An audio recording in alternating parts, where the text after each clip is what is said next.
Awesome to welcome Sherri Coale back to the basketball podcast. Sherri Coale retired from her position as the head coach at the University of Oklahoma Sooners women's basketball team in 2021 after serving for 25 years. Currently, she is a writer, speaker, and consultant. Coale's book, Rooted to Rise, is a collection of essays about people, and her must-read blog, titled A Way of Life, is available at sherricoale.com. Coale last appeared on episode 28 of the Basketball Podcast. She served as the head coach at the University of Oklahoma Sooners for 25 years. During her tenure, her teams won multiple Big 12 championships, qualified for 19 straight NCAA tournaments, and earned their way into 3 Final Fours. She had the privilege of coaching 4 All-Americans, 14 WNBA draft selections, and a whole bunch of remarkable women who reward her still with their lives. In addition to working with Oklahoma, Coale participated in USA Basketball as an assistant coach in 2001 and as a head coach in 2013 World University Games, where her squad defeated Russia on their home floor to bring home the gold. Coach Coale, welcome back to the podcast. Thank you, Chris. It's been a while, but I'm happy to be back.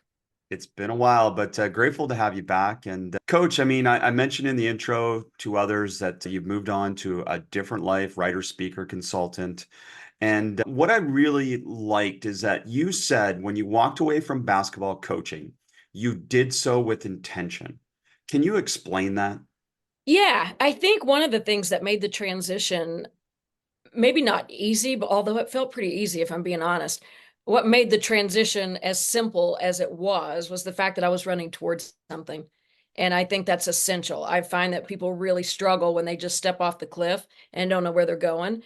And I had always been that girl that I wanted 37 lives. There was all this stuff that I wanted to do. I just happened to have had this amazing job at the University of Oklahoma. So you don't just go, oh, I don't think I want to do this anymore. You do it for a really, really long time until the passion that's in your pocket is screaming a little bit louder than what you're doing every day. And then you kind of got to listen to it.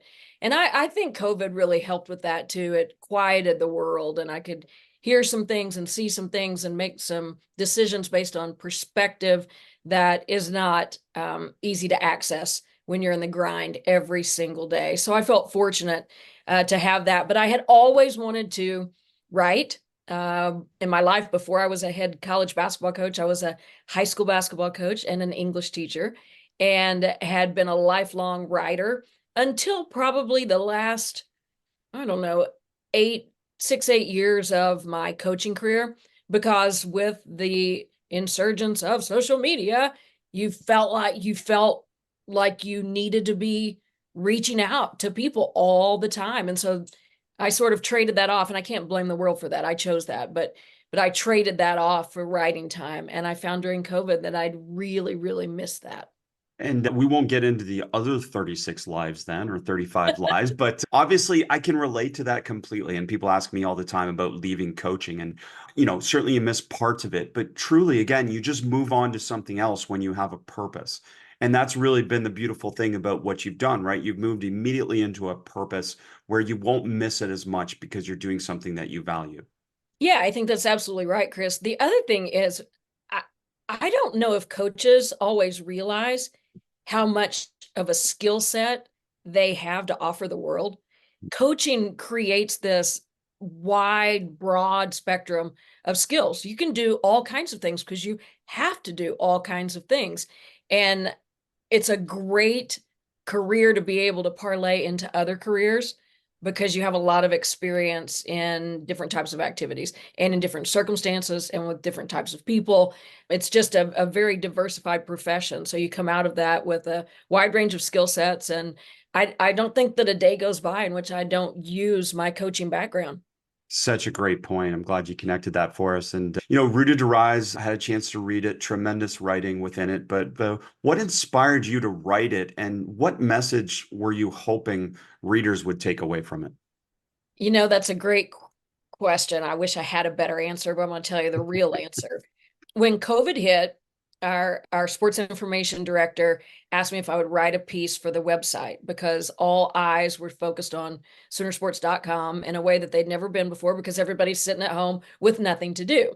Except that Soonersports.com covered sports and there were no sports. So they had no content. So it was just this big abyss, if you will. And he knew that I loved to write. And so he asked if I would write an article. And so I sat down and started writing about the things that I was mourning for my players and for myself and for all athletes and coaches, for all people, really. We were all experiencing it just from an athletic lens is the direction I came from.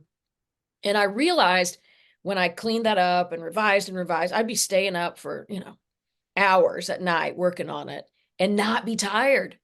And I wake up the next morning, I couldn't wait to go work on it a little bit more. And when I polished it and revised it and sent it into him, I realized, man, I have missed that. And one day, honest, true story, walking down the entryway of my house, I have windows on each side of my home. We've lived here for over 30 years now. And it was about 9:30 in the morning, lights coming through the east side of the house just beautifully. And I stopped in the entryway and I was like, wow, I love this house. And I took a couple more steps and I thought, I have lived here for 30 years. Why is this just now dawning on me? And I thought, I've never seen the light come through those windows at 9:30 in the morning because I've never been here at 9:30 in the morning. And it was a big aha moment. I didn't go call my athletic director right then. I didn't run and tell my husband or my kids, but internally it was a big shift for me. And I thought, I like that feeling that I had sitting up till 2 in the morning writing, and I want more of that. And so I began to write during that final season that was very disjointed when you couldn't go to recruit or anything. I would spend the excess time writing. And so what happened with Rooted to Rise was just what came out. I didn't sit down with the plan and say, I want to write a book. I just sat down and started writing. And what came out were these stories about people who had impacted my life. And I looked down and I had about 25 of them. And I thought, this might be something. And so I sent it to a literary agent and asked her, is this anything? And she said, I think it might be something. And I said, okay. And I kept writing. And what actually ended up being the result of it was this giant gratitude letter to people who had impacted my life and who are responsible for how I do life. And it was an awesome experience. So much joy and peace and gratitude involved in that experience. And again, not intentional in terms of topic, but intentional in terms of time spent working on it for sure. That's a beautiful story. And I'm familiar a little bit, and those that listen to episode 28 of the Basketball Podcast are familiar with your teaching methodology a little bit. So I'm curious when you said that about not necessarily having this plan, but trusting a process a little bit. Is that similar to how you coach in terms of you don't go in predetermining all the answers in advance, but you have an idea of what you're trying to do and what you're trying to accomplish? No question. I think that's why I loved motion offense so much, Chris. There's just so much room for artistic improvisation. There's just, it can get better and better and better based upon the knowledge and the understanding of the players and the connection of the players on the floor. I love that creative process that you're not trying to do a color by number. You have a blank canvas and you can make it anything you want to make it. And I sort of approached the writing that way. And I still sort of do that. I do a weekly blog every Tuesday I post, and people ask me, do you ever like get stuck and you don't have anything to write about? And sure, absolutely. But I just have done it enough that I know if I sit there enough and I write enough sentences down, eventually I'm going to get to something that piques my curiosity. And that's really what writing is. It's exploration. You're trying to figure out what you really think about something or how you really feel about something. And you sit in the chair. And I've said this repeatedly that while it may seem like the opposite end of the spectrum from athletics, a writing world feels from the outside looking in kind of nerdy, and this is not anything an athlete would do. But the process is incredibly similar. I get up every day and I open up my laptop and I start to write. And some days it's good and I write and write and write and write. And some days it's awful. And after about 2 hours, I hit delete on everything that I wrote. It's the same way with becoming a great basketball player. You go to the gym every day. You go. And some days it feels like butter coming out of your hand. And some days it feels like a square. And that's just part of the creative process. I think it's part of getting good at anything, actually. And that commitment to the grind, if you will, as an athlete and as a coach has served me beautifully in this new foray. Well, maybe we should have gave a disclaimer at the beginning that even though we're going to talk about writing, we're really talking about coaching, and that's really what you've connected for us so far. And I do want to deep dive into your writing process because I think it does connect so much. And a young coach, an old coach listens to this, they can appreciate the process of coaching and the process of writing because those things are so similar. The other part that Rooted to Rise that really stood out to me is the importance of foundations. How does this translate for you? Well, I when I wrote the book, I wrote, as I said, all these stories, and I really didn't have a way that they all fit together until I was having a conversation with a thinking partner at Scribe, and she asked me what the common thread might be. And I'm thinking back through the stories, and there are those big word common threads, of connection or loyalty or integrity or whatever those words might be, those big fluffy words that we can't really put our arms around sometimes. And I said, really what it is it's like I told my team at the start of every year, and I said to local Rotary and Chamber of Commerce and all those dinners you go to in your community and surrounding communities to try to talk about your basketball team, I would always tell the story of the redwood tree, that in order for us to reach as tall as we could possibly reach and to be as strong as we could possibly be, especially in times of adversity, we didn't need to dig down as much as we needed to reach out and wrap around each other. And so that whole metaphor of wrapping around your roots, wrap around each other to hold one another up. When I told that to my thinking partner at Scribe, she said, well, there's your theme, there's your connection. And I went to bed that night, woke up the next morning, completely reorganized the stories, created the parts, and tied it all to the metaphor of the redwood tree. It just made sense. But that is the foundational element, for me to be able to do the things that I have been able to do in my lifetime. There had to be people at the start who were ingraining disciplines and core values and creating environments where I could win and lose and be really good and follow my face and do things that I was pretty good at and do things that I wasn't very good at all. I had all those environments and all these people along the way who I really just felt like, when I looked back on it all, God just planted these people along the road and I got to run into them, and lucky me. So I began to write about that, but writing about those people made me think about how deeply embedded they are in the way that I do life. And as we sort of segue that into basketball, the first thing we ever taught day one, even in college, people say, in college you did that. Even in college was triple threat. Catch the ball in triple threat and be able to shoot it, drive it, or pass it immediately based upon the trigger read of your defender. And that was the foundation of what we did when we began to work on motion offense. The foundation was the basket cut. People are like, everybody knows how to cut to the basket. No, they really don't. And surely they don't practice it like they should. And so that was a big part of 2-on-0, passing and cutting and recreating space.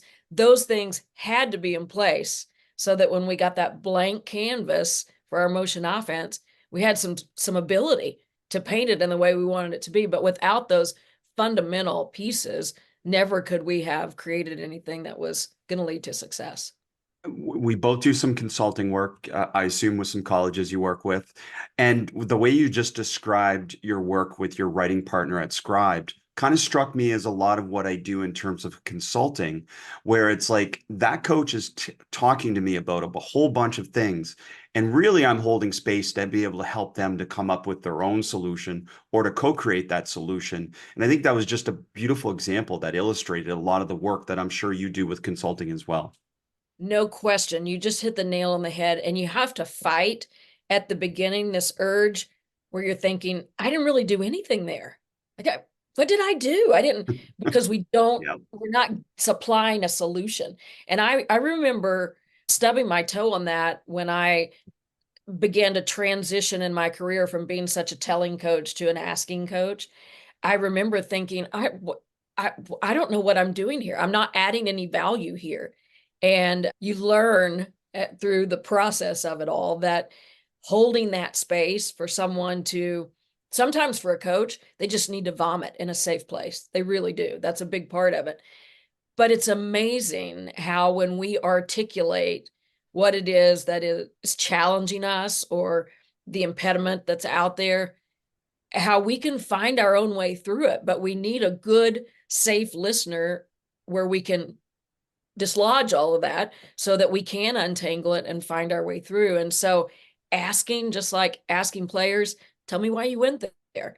Those open-ended questions are so important in the consulting world. And coaches now more than ever need thinking partners. They need safe places to go. They need people who understand the challenges. People outside of the athletic world think they understand what's going on in there. Unless you've sat in that chair, woo, it's different. And so to have that like experience, I think is very helpful for coaches. From a telling coach to an asking coach. I just want coaches to have heard that again. So, coach, can you talk a little bit more about that process? Yeah, I was a really good teller. As I think most coaches are, put your hand here, put your other hand here, put your finger in your ear, bend your knees, toe in step relationship, all that stuff. And a certain amount of that is very, very important when you're teaching a skill and making that foundation that we just discussed earlier. There has to be an element of that for sure. But the quicker you can move from that phase of teaching to the asking phase, the deeper the understanding of the athlete and the higher the ceiling for her performance. There's no doubt in my mind that that's the way to do it. As a teacher in a classroom, when you ask questions, players have to, or students have to think. They have to think about what, so they're working, they're not taking in and regurgitating. And I tell a story in Rooted to Rise about my Shakespeare professor, who was one of my favorite instructors of all time. And I don't remember him ever telling us anything. I'm sure he did at some point, but what I remember is him throwing out these questions that made me just go, I don't know. And I kind of stare at the wall for a bit and think about it, and we'd answer, and he wouldn't tell us, oh, that's great, or you're right, or that's not right. He would just go, tell me more about that. And I would walk away and think, he's the smartest person I ever met in my life. Oh my God, I learned so much today. But what he did was he opened up the inside of all of us so that we could find our way. And a couple of things happen when you find your own way. Number one, you build these muscles to be able to find your way again. But number two, you remember it forever. And you don't, when someone pours it in and you regurgitate it out, you forget it pretty quickly. When you have to find it for yourself, it sticks. And so it's an uncomfortable process, I think, as a coach. I went through at least one season where I'm sure I was just like, so what did you see? Trying to figure out the right way to phrase it and in an open-ended manner that would challenge them to think.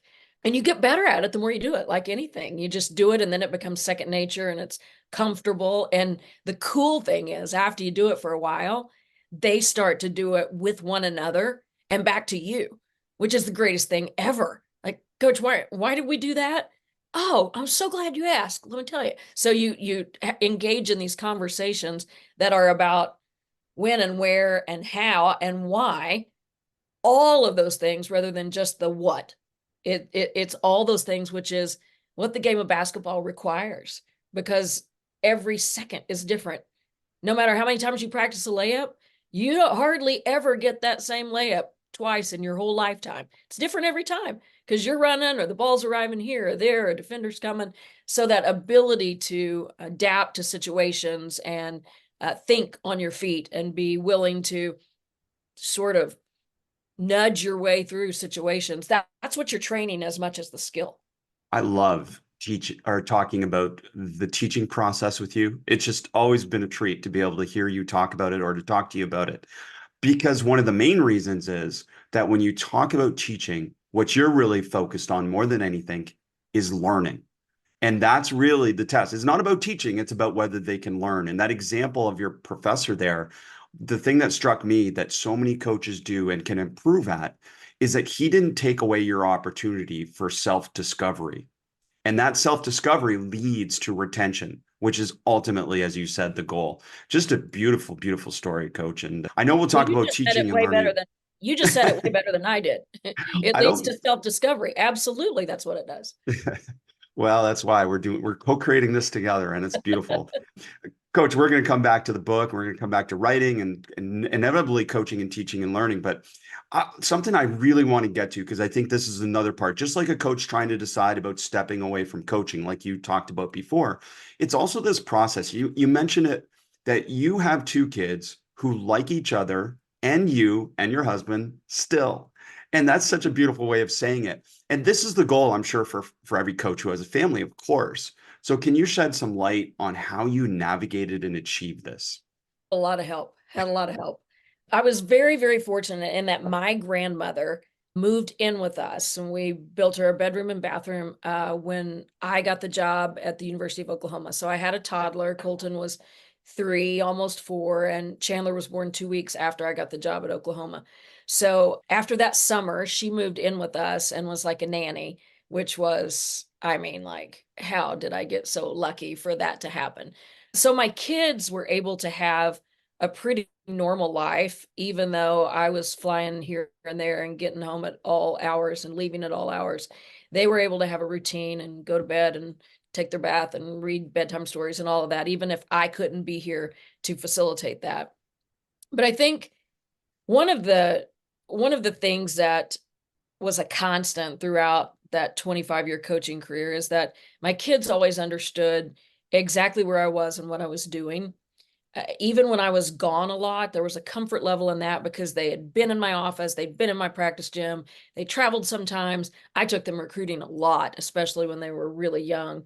And there were obviously, some challenges with that. It made it a lot harder, but it really helped them in a number of ways. I mean, it helped them understand where I was and what I was doing, but it also introduced them to a lot of things that they wouldn't have had an opportunity to experience any other way, whether it's different parts of the country or being around different people or different settings. They had to learn a lot when they were really young. And the results of that, what's left, the remnants of that has been really, really good, really positive. But I think it's so important in a high profile coaching position, particularly, that you're the same person all the time. My daughter used to say when we would go to the mall back to school shopping, she'd say, wear a ball cap and don't talk because people would recognize my voice. And so we would go back to school shopping and I would be the same person, just in a little bit incognito outfit. But I was her mom wherever I was, on the sideline or at Dillard's or in our house. And I think that's super important for kids. I got lucky because they had my grandmother's influence. My husband's fantastic. He's the opposite of me, super chill and kind of keeps everything moving along while I'm flying up here and nosediving down there. My mother was really close and was able to help with the kids a lot. And then we had friends, and I had this built-in network because I had coached at Norman High School. I lived in this community. And so I had this church family and this built-in network of people who could help. And I think sometimes, you get a job and it's across the country and you have 2 little ones and you know no one. And that's so, so hard. So I had a head start in that regard. But, just trying to make sure through the years that what they did was every bit as important, if not more so, than what I was doing. That didn't mean, I couldn't not coach against Texas because my 6-year-old had a soccer game. But it meant unless it was something that I could not get out of, like a game, then I would be there. So I was rearranging recruiting trips and practice times based on my family to a great degree because I really wanted them to know that they were first. And that and us just going through it all together has created this really cool dynamic now that my kids are adults. They're people that I love to be around. We're super close and share a love of athletic competition. And my daughter-in-law used to play for me. So that's a really cool thing. So my granddaughter's mom was my point guard. So that we'll get a kick out of telling her that someday when she is old enough to understand. So it's just been really good. And I think the world of coaching, if kids are paying attention, their parents are in it and they're paying attention, you can teach them a lot about how to lose and how to handle failure and handle success, which is sometimes just as hard to handle as losing is, how to treat people, people that can't do anything for you. There are all kinds of sermons that we're living out every single day. And the coaching world presents a lot of teaching moments for little kids watching their parents. Well, something we all aspire to for sure is that our kids still like us after our job is over because they'll still be there. The job's gone, but the kids will Exactly. still be there. It's beautiful, Coach. And you mentioned like sharing some of these stories and these teachable moments with your kids. I'm curious then, when you coached, was storytelling a big part of the way that you conveyed information to your players? I this makes me laugh sometimes, Chris. It's a great question. It's really vogue right now to be a storyteller. People really like to hear that phrase, and there's a lot of people who actually make a living teaching people how to tell stories, which is super interesting to me because as a coach, you tell a story every single day. I told a story before every practice. I told a story after every practice. I told a story at every single team meeting. I told a story at halftime. I told a story after the game.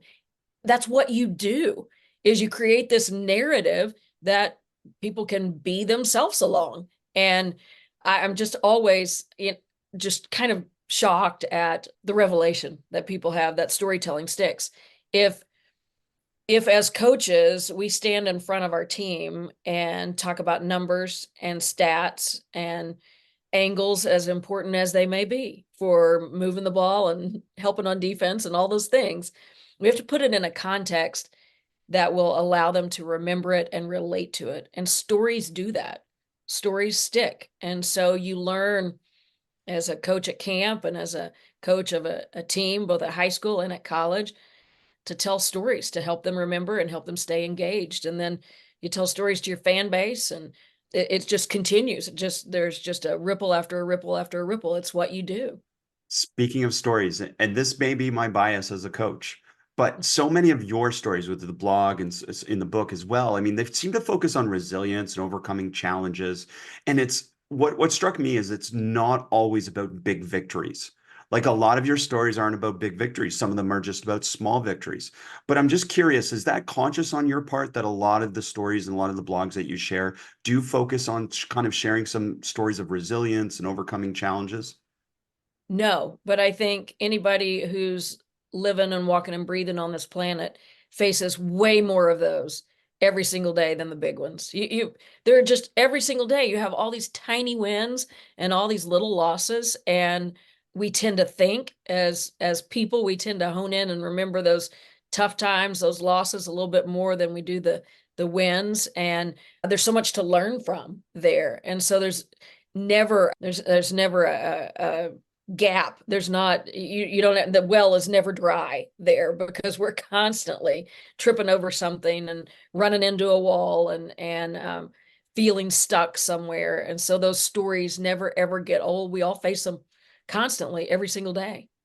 Well, you mentioned being stuck in your writing, and certainly in coaching, we get stuck all the time. So, any advice or any kind of stories that you can share about getting unstuck, whether it's writing or coaching? Because I think, again, a lot of coaches get bogged down in those moments. Oh, there is no doubt I did as a coach. No doubt. On the outside looking in, I'm thinking, why did I just sit there and spin my tires and get deeper and deeper and deeper in the mud? Why didn't I do something else? Because at the time when you're there, it's really, really hard to see that you have any other options. It's the craziest thing. And I talk about that with coaches that I work with, that one of the advantages I have is that I can see more than they can, because when you're in the middle of it, you're looking through a straw and they can't see other things. They don't even know what those other options might be. So I'm there to throw out things. Hey, how about this? How about that? Have you thought about looking over here or looking over there? And not that they should do any of those things, but that those things might stimulate thinking and get them outside of the straw. For writers, a really real thing is changing your location. I cannot tell you. I have different spots in my house where I write. Some people are desk sitters. Some people have a writing chair. People have a corner. I write all over the house and in the backyard. I have spots everywhere where I like to go to write. But occasionally, when I've been stuck, I'll go somewhere in town, go to a coffee shop, go to a corner, And it's amazing how differently the information flows. So doing something different, getting up and going for a walk, for a coach, going for a workout, listening to a different playlist than the one you ordinarily listen to, grabbing a book from your shelf and reading a random 2 to 3 pages around something you may have highlighted, changing your location. If you're writing your practice plan or sitting at your desk, go down and sit in the players lounge, or go down and sit on the corner of the practice floor and find a different perspective. Environment matters, I guess is what I'm trying to say. Environment really does influence. And so that's one piece of it. Another piece would be have a conversation. I've found that public speaking fuels my writing, not because I go home and write about anything that happened while I was speaking, but the human energy, just the exchange and the dialogue and the conversations, those stimulate thoughts, even when you don't realize that they are, and it'll happen 24, 48 hours later. But picking up the phone and calling somebody, or going down and going to somebody's office, or taking somebody to lunch.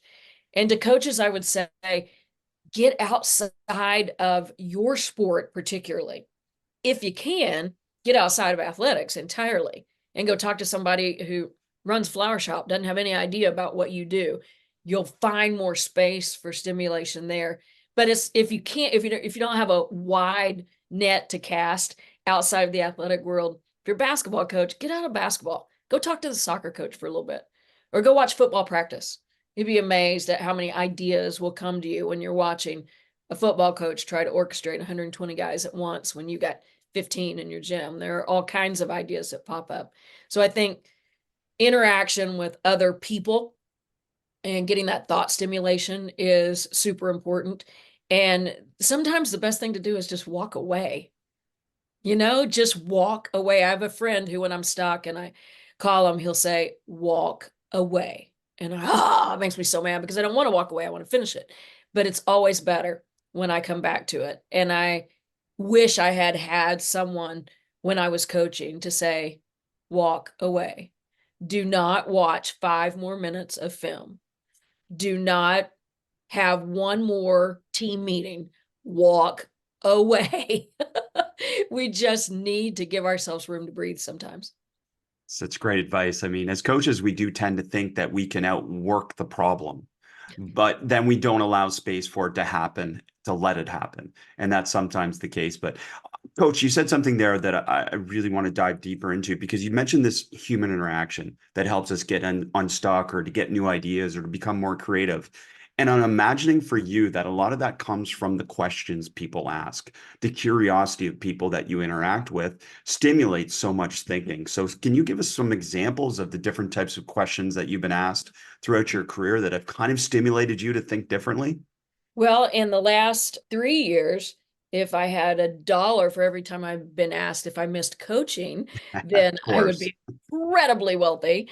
Through the years, I think if I were to just kind of lump them into categories, lots of questions from moms about how to work and balance raising kids and having time for yourself, and just how to, there's really no such thing as work-life balance. It's such a vogue term. That's not a thing. There's a way that you choose to live that integrates those things. And I don't know that the word balance is the appropriate one ever to use in that context. From a basketball standpoint, lots of questions about team building, about how to get players to connect to one another, buy into the system, be a part of the environment. I'll use that word instead of culture, because I'm really tired of that culture word. But I think that connection piece is often one that coaches ask. And then from a technical standpoint, it's almost always about motion offense, about how to teach it, how to control it without controlling it, how to get players to want to play that way, to buy into playing that way, those kinds of questions. And so, I mean, obviously lots of different ones through the years, but my favorite ones always have to do with questions that make me stretch outside of, I know why I wanted to run motion offense, and I can tell somebody how I taught it, and those are in there. But the questions that ask, why did you have your spacing in the corners, instead of up high off the slot. And you got to think through, okay, here's why I chose to do that. And that's one of my favorite things, Chris, kind of off topic, maybe adjacent, but coaches clinics through the years, you know, people would, and I don't even know that people even go to them anymore because they can get online and get so much that they need, but talk about that human interaction and that exchange in coaches clinics. The best part of a coaches clinic is who you sit next to so that you can have a conversation about what whoever's on the floor just did. And it makes you think about why you do what you do, and sometimes why you should change it, and sometimes why you should not change it because it's what you really believe. But that process of having to dig through it and think about what you really do believe, what is your philosophy, why do you do what you do, is there another way, etc., that's where the learning comes from. And coaches, would want, I'll never forget, after our first trip to the Final Four, we beat Purdue on their home floor for an opportunity to go to the Sweet 16. And it wasn't first Final Four, it was our first NCAA tournament. And we have the opportunity to go to the Sweet 16. And we're behind the whole game. Late in the game, we call timeout. We have a chance to go ahead. I call this great play because they've been switching. And I'm like, we're going to get a mismatch and get Stacey Dales at the block. And this is, boom. And they didn't switch. And so this wonderful play that I had designed didn't work. And Stacey took the ball in the middle of the floor, and Lanisha Caulfield ran high on the wing and showed a big fist and ran a back cut, and Stacey dropped a bounce pass down, and Niche attempted a layup and got crashed by two Purdue players, went to the free throw line, made two free throws, and we took our first lead and we won to go to the Sweet 16. But I got so many emails and phone calls about that play that we ran. Everybody wanted that play that we ran at the end. And I was like, wasn't a play. They knew how to play and they played. But people always think there's a shortcut. There is no shortcut. The play that works, for Brad Stevens or works for Steve Kerr or, works for Tom Izzo may or may not work for you. Who knows? It's time, and it's the players that you have and the time that you choose to run it and the situation and what the other team does. The hard stuff is the big picture teaching and why you do what you do and how you go about that, and teaching players the win. That's WHEN, not WIN. Those are the important things. And coaches, like people in the world, they want a shortcut. They want a hack, and there is no hack. So the best questions are things that I'm not sure I know the answer to. I like those best. Love that. And Stacey Dale is a great Brockville, Ontario, Thousand Islands product. And man, I coached against her when I coached varsity girls. So Did you that's, really? yes. Yeah, I coached against her, and she was a problem. She was a problem. She was I was special really down. glad she was on my team. I'll Oh, tell no you that doubt. She was tremendous. She'd solve a lot of those play problems, wouldn't she? for And sure. that's the beauty of it. You've talked about that, the creativity. And just as the coaching clinic thing, yeah, I mean, coach clinics have definitely gone down in terms of the numbers. But I had a chance to go back to the Florida clinic, which I know you've had a chance to be at. And I was sitting beside Ben McCollum for the whole morning. And you talk about the experience of just being beside someone, to be able to interact with the material and to be able to ask each other questions. It was just an amazing experience. I'm wondering, has there been a favorite in your time of someone that you've got a chance to sit beside and ask Oh, questions? that's a great question. I actually have three that popped in my mind while you were talking. One year at the Florida clinic, I was sitting beside Sam Presti, and Mhm. he had just taken over the Oklahoma City franchise. And well, it had been a few years, but he was still new to the NBA world, and he's just taking notes voraciously. Okay, he's not on the court. He doesn't do anything in practice. He's taking notes voraciously. And so at a break, I asked him, I said, I am just super curious. Like, what are you writing down? Because I don't think you're going to go back, and I don't even remember. I think Scott was here then. It was before Billy, obviously. But I said, you're not going to go tell him, I think you should change your spacing to look like this. And he's like, no, no, no, no. He said, I write down everything that I can think of that has some sort of indirect application to what I do. And everything in coaching is about decision making. And what I do is I make decisions all day long. So this helps me build the breadth of my thinking for those decisions. And I was just like, wow. you have long heard, and I used to tell my kids all the time, my players and kids, they're interchangeable there, all my sets of kids. I used to tell them all the time that the one thing that the world's most successful people all have in common is that they take notes voraciously. So don't wait for the teacher to tell you this is going to be on the test. You should write it down. You take notes. Take notes at church. Take notes wherever you are. You're going to retain more, and who knows what you're going to learn that you might not have if you're otherwise engaged. So I was not surprised that Sam was taking notes, but I was super intrigued by the lens he took the information in through. Second favorite person to sit by also happened at the Florida clinic because I was sitting next to Eric Spolstra. And he is, I mean, he might be the best in the business. I hate to put people up against one another. I think Mark Daignault at the Thunder is pretty darn good. But the way Spo looks at the game and thinks about it, and then how he talks about it, and how he talked about it with me, who I am women's coach at the University of Oklahoma. He's never heard of me. And he's having this high level conversation about X's and O's and what goes underneath those X's and O's with me as though I were Phil Jackson. I mean, he's just has that sort of, he sheds that sort of respectful light on everyone that he encounters. And I probably learned as much about his way as I did from the questions. It does not surprise me that he can reach some of the most talented athletes in the world because of that energy that he puts off. Excuse me. Third one would be, as a young coach, Nike used to take us on coaching clinics, coaches trips, I should say, in the summer. And some of the coaches would gather in the evening and talk hoops, and some coaches would go play poker, and some would go with their spouses or whatever. The first one that I went to, Dean Smith, Hubie Brown, I could just go down the list of name drop after name drop after name drop. I didn't ever ask a word. I didn't ask a question. I just sat in the back and took notes. This is fresh on my mind because when I was cleaning out some boxes from storage from the university to my house, I came across these notes, and it was on a Carmel Valley Ranch notepad. I probably had gone through 3 of those pads. I pulled all these and categorized them and put them in paper clips from just listening to Teresa Grant and Rennie Portland and Hubie and just talk back and forth and debate basketball. Debbie Ryan, Gino, there was a whole group of folks there.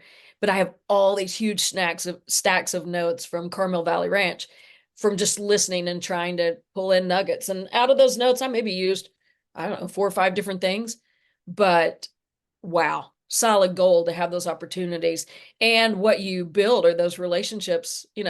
Something's going on during season and you need to call somebody, call Debbie Ryan. You build those connections and those friendships for that some person who knows what it feels like to be where you are right now. Those examples are just gold, coach. And I can tell you, first of all, Eric Spolstra does know who you are because he listens to the podcast. So, and then secondly, what struck me, I mean, I've had a chance to be around Sam Presti, Eric Spolstra. I haven't been around Debbie Ryan or Dean Smith, but it strikes me that people like that they would think that they're just, people that are there to share. But what struck me about being around a lot of people like that at that level is how many great questions they Oh, ask. no question. No question. And someone like me, they're asking questions, and I'm just like, that always stood out to me as just coaches need to ask more questions. I remember when Billy asked me to do a clinic at that Florida clinic, to do a presentation, and Spo was one of the ones asking me questions while I was teaching. And I was just like, you have to go, whoo, forget who it is for a second and feel the question and respond. But I think that speaks to that innate curiosity that great coaches have to have, not only to relate to their players, maybe first and foremost, to be able to relate to their players, but to be able to solve problems on the fly because this game is so fast. You don't get to huddle up between every possession. It's fast, and you have to be able to solve problems. And that means most obviously looking at things in different ways, and asking questions enables you to do that. Well, it struck me too that you said, like, I took all these notes and I only used a few of these things, but again, you don't know when you're going to need any of those things. And that's the beauty of taking those notes, isn't it? I think what those notes did for me more than anything was they just stretched the breadth and width of my thinking. It's just like if I had this little fence around my thoughts about the game or my thoughts about coaching, it got bigger and broader and wider, which gave me more room to search on my own and do that self-discovery thing you spoke of earlier. There's more room to romp and play now because those boundaries had been pushed out. And some of their concepts would run absolutely perpendicular to one another. One coach would say this, one coach would say that, and there would be this conversation about why they do what they do. And then I got to decide which side I kind of lean toward. And I would say that at different times in my career, I leaned one direction, and at different times I leaned the other. And because I think we do morph depending on the game morphs. So depending on our talent and the league that we're playing in and our level of competition, all those things factor in to a lot of those technical decisions. And the more you can be exposed to, the more choices you have. I think you'll be on board with this challenge to coaches. But coaches, if you ever come watch Coach Coale or myself in a clinic, please bring a notebook. I am just shocked, Coach, how many clinics I've done over the last 10 years, 5 years, sometimes a 2-hour player development session combined with a coaching clinic. And I see coaches just sitting there the whole time with no method of recalling or retaining or discussing or interacting with the material. And it's not about me. It's about them getting something, whether they hate it, they like it, something out of it. So is that an okay challenge to include you in, Coach? It's a fantastic challenge. And the other thing I would say is, and I think there's research out there to back this up. I don't have it at my fingertips, so I can't provide the proof right now. But there is research that writing things down embeds it within you. So it's not the same to take a picture with your phone. It doesn't do the same thing.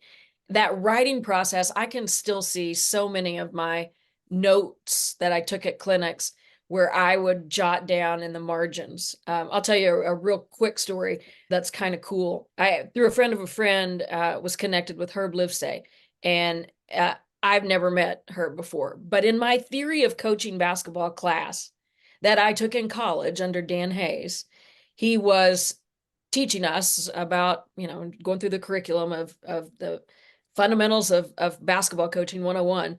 And he kept referring to Livesay, Livesay, Livesay. And I had written in the margin, find Herb Livesay. I can still see it as plain as day. And when I got connected with him through the book, someone had sent the book to them, and he reached out via email. We connected. I told him that story. I said, I never found you until I was on the other side of the coaching career, but we've finally found each other.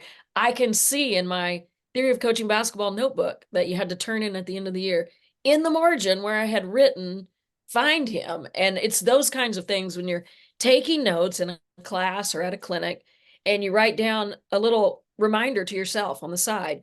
Or I used to put a big question mark out beside something if I didn't really understand the drill that I was drawing up at a clinic. And then I would follow up with that coach afterward to fill in the gaps of that particular drill. You don't remember to do all that stuff if you're just taking it in through your ears or even through your phone. Writing it down provides learning on multiple levels. So I would advise the old school way, a pen and a notebook. I love it. And let me add some research to that because, as you were saying, at least coaches think I memorize this. I remember the research. I don't remember who did it and where it came from, but it was called the pause recall method of learning, which is essentially that, say, a professor in a lecture talks for some amount of time, 15, 10, 20 minutes, not longer, and then they pause for 2 minutes. So you don't take notes during that 15, 20 minutes. You write down stuff when they pause for 2 minutes because it forces you to engage with the material. And as you know, Coach, that's retrieval practice that leads to retention. And I just looked it up. I mean, there's a bunch of studies on pause recall method, but some of it, I think the original one that I saw was using the pause procedure to enhance lecture recall.